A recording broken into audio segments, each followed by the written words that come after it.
Because, of course, he could have just quietly gone back, and it's at great expense and, of course, sacrifice to him with his and his family, that he's had to prolong his stay under these kind of circumstances. But he's determined to clear his name and presumably to make sure a negative precedent isn't set. I mean, can you describe day to day what that actually is like? Sure, he could have, absolutely right, he could have gone home and just continued back to his family. He's got 8 children and a wife that are waiting for him and missing him dearly. He's the head of a movement there that's dearly missing his leadership. But he's here because he knows it's important to clear his name for the movement in itself in general, because allegations against him will have ramifications on the pro-Palestinian movement. At the beginning, he was denied bail, which went to the High Court. Eventually, he was granted bail, but then he was on house arrest, so he has to be home by a certain time. Restriction, he can't actually speak. Funny enough, he came into the UK to speak in Parliament, which he did in the House of Lords, but he was supposed to speak at a PSC event on a Wednesday, and his tour has been cut short. He's not allowed to speak publicly, and right now, people are willing to hear him, they want to hear him, and that's exactly why they've stopped him from speaking, because people want to. I've been lucky enough to meet him. He's a very softly spoken gentleman who you can really relate to quite easily, even through an interpreter. So this is why the message of peace and unity and bring people together about what the truth about the issues in Jerusalem and Palestine and Masjid al-Aqsa is, because he's one of the foremost defenders of Masjid al-Aqsa. Hanan, if I can quickly come back to yourself. I mean, some people say there's a blatant double standard here, but that's nothing new. But do you think the opposite effect may come about? They were trying to silence this man, but perhaps the courts will vindicate him, and even more people may even get to hear him in the UK. Well, absolutely, that's the hope. I mean, the fact is that he has a lot of support already around the world. People are very distressed by the government's decision. There were protests by thousands of people all around the world, from Nazareth, South Africa, Jerusalem, Tel Aviv, Jordan, London, Turkey. He's had people supporting him, statements from people like Hanan Ashrawi, Noam Chomsky, Ilan Pape, from all over the world. So, and Muslims and non-Muslims, and Jews and Christians, not just Muslims. And people already want to hear him. And so, yes, it is going to have the opposite effect. People now want to know, well, why is he being excluded? And all the reasons that they gave have just proved to be based on nonsense, really. I mean, there were allegations of anti-Semitism. He's very clearly refuted all those allegations. And when you look at what the government has based their reasoning on, it seems to be on hearsay and on groups like the CST and the sort of statements being made in the pro-Zionist websites, and not based on solid evidence at all. And the fact that he's had so many people coming out and supporting him, we're hoping the court will make the right decision today. As mentioned already, he won the bail hearing. He's now won the detention and arrest section. That's been shown that was unlawful. Now the final stage is this deportation issue, which is taking place today. And we hope that he will have a chance to stand and talk. And that's the only reason he came, was to speak to the British public about what's taking place in Palestine and Israel today.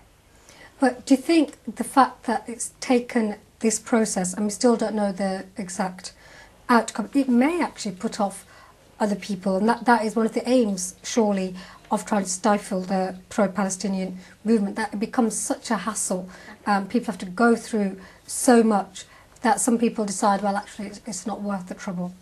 Absolutely, and I think that is the intention, and I think that is something that the Zionist lobby, this is a new tactic, trying the legal route. I mean, for example, just Sheikh Raed alone, they've tried silencing him on so many occasions. On the Freedom Flotilla, on the Mavi Marmara with Sarah, someone identical to Sheikh Raed was killed, and people believe there was an assassination attempt. He was shot in the head in the year 2000. We've had people confessing that Shin Bet has paid them to kill him or to plant drugs on him. There's been provocation attempts coming back from Umrah. They tried to strip search his wife and, get him to react and arrest him that way. They've tried so many ways of silencing him because he's a strong, moderate voice for the Palestinian people. And yes, of course, this is going to intimidate other people from coming to the UK and speaking out, and that's their intention. But hopefully, if he wins his case and, through the legal proceedings, people will see that this is a tactic of the Zionist lobby, and hopefully people won't be intimidated, and it will give people more encouragement to come and stand and speak out for the rights of the Palestinian people. Mm-hmm. Well, talking of intimidation tactics, Sarah, you were there on the flotilla that was attacked, and yet you're still here fighting for Palestinians and defending the right of Sheikh Raed Salah to speak for Palestinians. So what would be your response to these kinds of intimidation attempts? Well, my response is, firstly, these are very desperate measures that are being used by the British government and the Israeli government to try and silence those speaking out of Palestinian rights. And there's a reason why, because, as Melanie Phillips has pointed out, Israel has lost the battle for public opinion. This is all about the support for Palestinian rights is at a fantastically high level. And so people should not feel disheartened by this. They should understand that it's because the solidarity movement has made such massive inroads that these sort of extreme measures are being used to try and silence us. And so this really proves, and again with the Mavi Marmara, I mean, if you look back and remember the demonstrations, the show of solidarity and support, that wave of solidarity, and I think that is our responsibility now all over the world, particularly in Britain. We really need to be stepping up solidarity with Palestine, because that is what is going to make the difference. Well, you're saying that Israel perhaps is feeling more isolated, and these are tactics of desperation following the attack on the flotilla. Turkey has now cut all diplomatic ties. That's not something I think Israel would have predicted. But what would be your response to that? The ties with Turkey. It could have been something that they could have predicted, but to be honest, I think they didn't know that Erdogan is going to be so strong. We've got a leader in Turkey that's prepared to act, walk the talk. He's actually doing something about it, and it's something that other countries should actually be taking leadership from, because for once, government is actually doing something in terms of putting sanctions across, whereas in the UK at the moment, with our government not doing anything, it's left up to us as civilians to boycott, to do something productive and boycott, boycott Israel, boycott products that come from Israel, boycott cultural events that have links to Israel as well, because our government isn't doing anything, whereas Turkey is. Well, Hanan, if I can just come back to you before we end. It was your organisation which hosted the Sheikh. What would be your response in terms of encouraging others to support this case? What can ordinary people do? Well, absolutely. I mean, we have to stand beside the people who are standing up for the Palestinians' rights. And he was very brave to come over in the first place. We have to put pressure on our own government, I think. The fact that he is allowed to walk and talk in Israel, he's been to speak in Tel Aviv University, he's given a platform.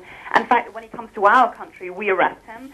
There's something very wrong with that, not just the double standards, but the fact that we're doing Israel's dirty work for them, essentially.